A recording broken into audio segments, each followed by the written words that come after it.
everyone! Meron ba kayong Excel ngunit hindi nyo alam kung paano ito gamitin?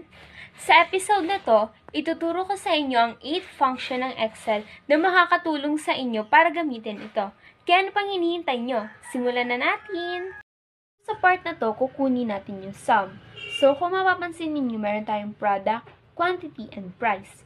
So, yung mga yan ang magiging example natin para makuha natin yung sum. So, ang formula ng sum is, ito-type natin ang equal sign, then, ito-type ang word na sum, then, open parenthesis. After that, i-highlight natin yung part ng quantity and then yung price. Then, after that, close parenthesis, then, pindutin lang yung check sign, and then, boom! Nandun na yung sagot. Kukunin lang natin yung average. So, para makuha yung average, same lang din yung sa sum. Pero yung word na sum, papalitan natin ng word na average. So, magiging ganito. Equal sign, then yung word na average, then ilagay yung open parenthesis, then i-highlight yung simula sa quantity hanggang dun sa total. And then, close parenthesis, and then boom, nandun na yung sagot. Next naman is, paano ba natin makukuha yung count? So, ganun din, same lang, papalitan natin yung average ng word na count. So, ganito. Equal sign, yung word na count, open parenthesis, then i-highlight simula dun sa quantity hanggang dun sa average. Then, close parenthesis, and then, yun, lalabas na yung sagot. Sa part na to, kukunin natin yung sum if. So, dito, magkakaroon tayo ng formula na equal sign, then yung word na sum if, then open parenthesis.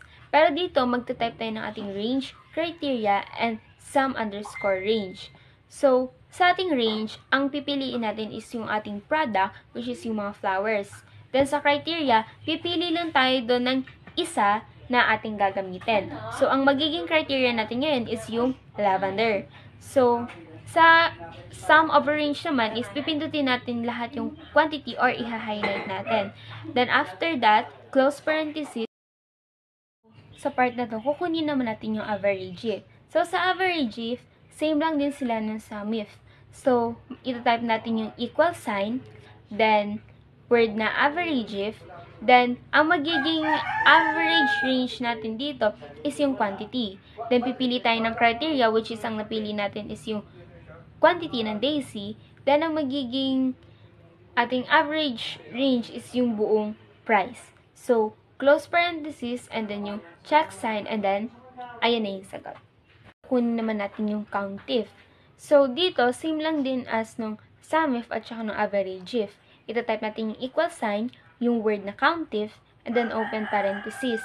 Sa count if, binibilang lang dito kung ilan yung magiging products natin. So, open parenthesis, then i-highlight natin yung range ng ating product. Then, pipili lang tayo ng isa doon sa criteria. Katulad ng, halimbawa ay Daisy. Then, paka-click nun, close parenthesis and check. So, ang lumabas ang isa.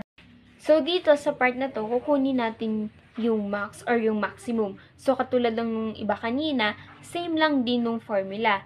Equal sign, then yung max, then yung open parenthesis. Dito, ang i-highlight natin is simula sa quantity hanggang doon sa sum na sinolve natin.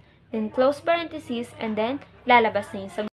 Next naman natin, and last sa ating episode, is yung mean or yung minimum.